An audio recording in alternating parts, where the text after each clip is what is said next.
Hi guys, paano mag-apply sa GrabFood? Step by step guide ngayong 2025. So para sa mga gusto, sa may mga desire na maging GrabFood rider na meron mga motor, walang trabaho, tapos may spare time, may trabaho siya pero may spare time. So para sa inyo tong video na to, samahan nyo ako. Let's go!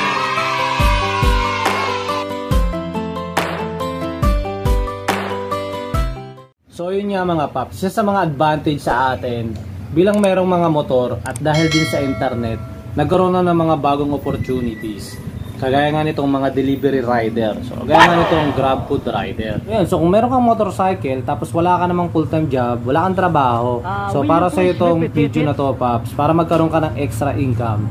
So bilang isang delivery rider kay Grab, tapos hawak mo pa yung oras mo. So kung ikaw naman ay merong full-time job, may trabaho ka, tapos meron ka ring motorcycle, tapos meron kang spare time at gusto mo rin kumita ng extra. So para din sa iyo tong video na to paps. At ganoon din kung ikaw naman ay nakapasok na sa Grab rider, naging Grab rider ka na, or ikaw ay napakatagal na tenure ka na, veterans ka na dito sa GrabFood. So para rin sa itong video na to mga paps, para may share mo yung mga experience mo, yung mga knowledge mo na nakuha mo sa yung pag-grab.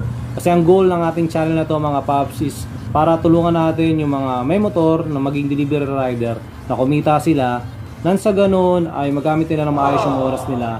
Magamit natin tong channel na to para makabigay ng mga inspirasyon at makapagbigay ng mga opportunity sa mga gustong maging freelancer bilang isang delivery rider, especially kay Grab. So yun mga paps, kung excited ka nang marinig at malaman kung paano makapasok sa GrabFood rider, so excited na rin ako i-share sa iyo yung 5-step na kailangan mong gawin para maging isang GrabFood rider ka mga paps. So yung step 1, ang kailangan natin gawin is prepare natin yung mga requirements natin mga paps. So ano ba yung mga requirements? So hindi naman siya ganun karami, but ito yung sasabihin ko sa iyo yung mga requirements. First requirements is we need a driver's license. So driver's license is professional. Kasi nga gagamitin natin siya bilang trabaho natin, bilang sa earn. So kailangan professional yung driver's license natin, pang motor siya. So second requirements natin is yung motor. Kailangan meron tayong motor syempre. Kung gusto nga natin maging delivery rider ay kailangan natin meron tayong motor. So bilang isang GrabFood rider. Pero kung bike account or walk yung account mo, yung gusto mo, so you don't need a motorcycle. But yung tinatalakay natin dito is rider. So merong motor. So second is motorcycle. So kailangan na requirements yun mga paps. So syempre kapag meron tayong motorcycle, kailangan yung ORCR. Yan. So inahanap yun. So dapat yung ORCR natin ay hindi siya paso, dapat ay nakarehistro siya. Yan, para pasok tayo kay Grab. So basic naman yun. So kung hindi mo naman pag-aari, hindi sa'yo nakapangalan yung motor, or nabili mo lang siya second hand, tapos meron siyang deed of sale na katibayan na nabili mo siya, tapos kung hinihiram mo siya sa kapamilya mo, so dapat meron kang authorization letter na totoo na pinahiram sa'yo yung motorcycle. Yan, so, siya. So yung number 3 na requirements natin is yung NBI clearance. Yan. So yan yung hinihingi ni Grab na sa mga requirements. NBI clearance na hindi siya paso, so ibig sabihin ay updated pa siya, nang sa ganun malaman ni Grab na ikaw ay walang kaso. So malinis yung konsensya mo, malinis yung pagkatao mo pagkapasok kay Grab. Kasi kung ikaw ay may kaso pala tapos papasok ka sa GrabFood, so pwedeng makagawa ka, o hindi naman ginajudge siya, but that's 3 na requirements ni Grab. You need to pass o submit yung NBI clearance mga paps. So number 4 na requirements kay Grab ay yung no Mobit account. So wala kang Mobit account dapat, kasi yung sa time na to maraming nagma-migrate na Mobit, marami na silang Mobit masyado, and yun nga, lagpas sila. So maraming Mobit ang ipinasa nila, ibinigay nila kay GrabFood din, and hininto muna nila yung pagkukuha ng mga merong Mobit account. Ayun, so yun, dapat wala kang Mobit account. Then yung pang-5, optional to pero kailangan talaga to, kasama naman talaga siya, yung drug test. So magsasabi tayo ng drug test natin kay Grab. So yun mga paps, yung 5 requirements na napaka-importante na i-prepare natin. So review ko lang. Una yung driving license, dapat professional. Pangalawa is motorcycle, tas ORCR. Tapos yung mga kailangan kung hindi sa atin nakapangalan. Pangatlo ay NBA clearance. Pangapat yung no Mobit account, wala tayong account sa Mobit. So panglima yung drug test. Okay na tayo sa mga requirements natin mga paps. Okay na, na-ready na natin. So good to go na tayo para tatalo na tayo sa step number 2. So step number 2 natin ay mag-sign up tayo mga paps. So yung pagsa-sign up natin mga paps ay meron siyang two-way. So yung two-way ay walk-in tsaka yung online.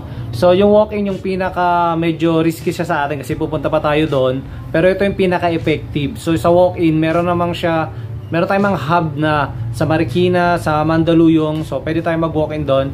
Then kung open yung applicant doon, so we're good to go na kasi i-assist nila tayo. Then after natin mag-sign up, direkta na tayo sa step 3 which is orientation and activation. On the spot ma-activate tayo sa pagpunta natin sa walk-in.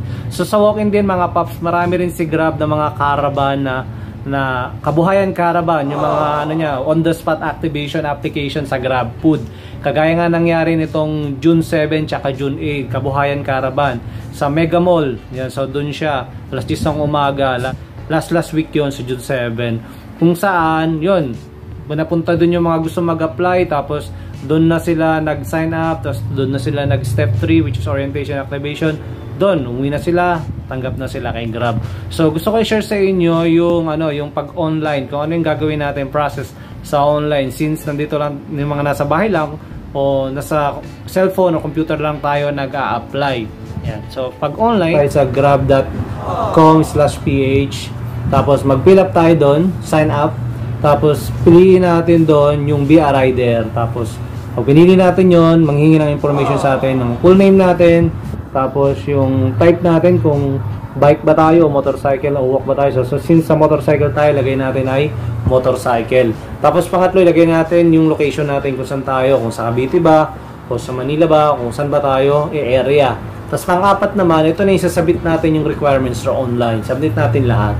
Then, pag nasubmit na natin, yun, sasabihin sa atin, we need to wait ng SMS tsaka email para sa atin kung ano yung, para makaproceed tayo sa step 3. So, yun. So, kailangan mga paps yung number natin ay active at yun lagi ginagamit natin. Tsaka yung Gmail natin ay active kasi yun yung gagamitin natin once makapasok tayo sa Grab Food. Kasi dun sila mag-reach out sa atin para makatalon tayo sa step 3. Right, so yun, step 2, sign up. Step 3 natin mga paps, yung binanggit ko kanina, yung orientation and activation.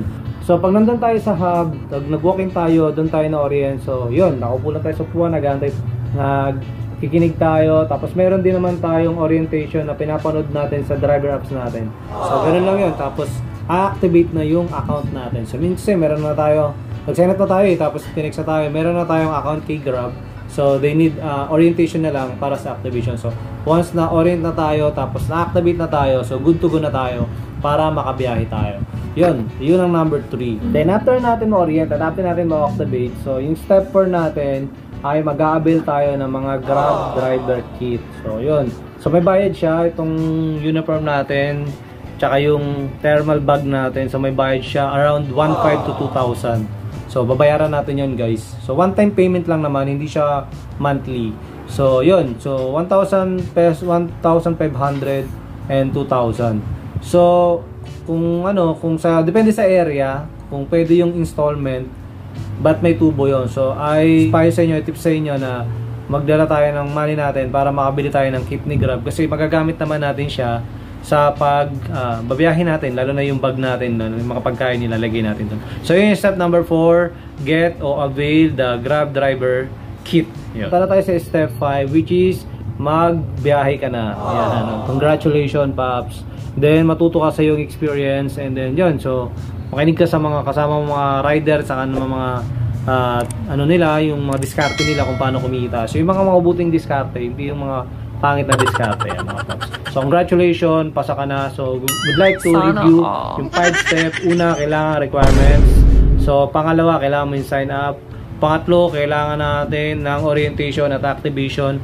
Pang-apat, kailangan natin mag-avail ng kit ni Grab. Panglima, you are already a grab food rider at nagbiyahe ka na, matuto ka sa iyong karanasan kasi yun ang pinaka the best teacher. So yun mga paps, maraming salamat para sa time na ibinigay nyo sa panonood. Hope na may napulot kayo kung paano mag-apply bilang isang grab food rider, yung 5 step na yun. So updated siya. Also kung meron kayong mga tanong, ideas, addition, please comment below. Sa mga luma dyan, so disclaimer lang, I'm not expert this but I'm a grab food rider. I was a grab food rider since pandemic and I have many experience tungkol sa pag-grab. So yun, so I think that's I have a moral authority para pag-share sa inyo tungkol sa grab kasi nga nag-grab ako. So yung mga veterans dyan, so if you want to add additional, so welcome na welcome para makapag-share kayo, magamit natin yung YouTube channel natin sa pag-inspire, pagtulong sa mga gustong kumita gamit ang kanilang mga motorcycle. Alright, so muli, this is Sowell Thoughts, nagsasabi na it doesn't matter how slow you go as long as you don't stop. Alright, bye bye, peace.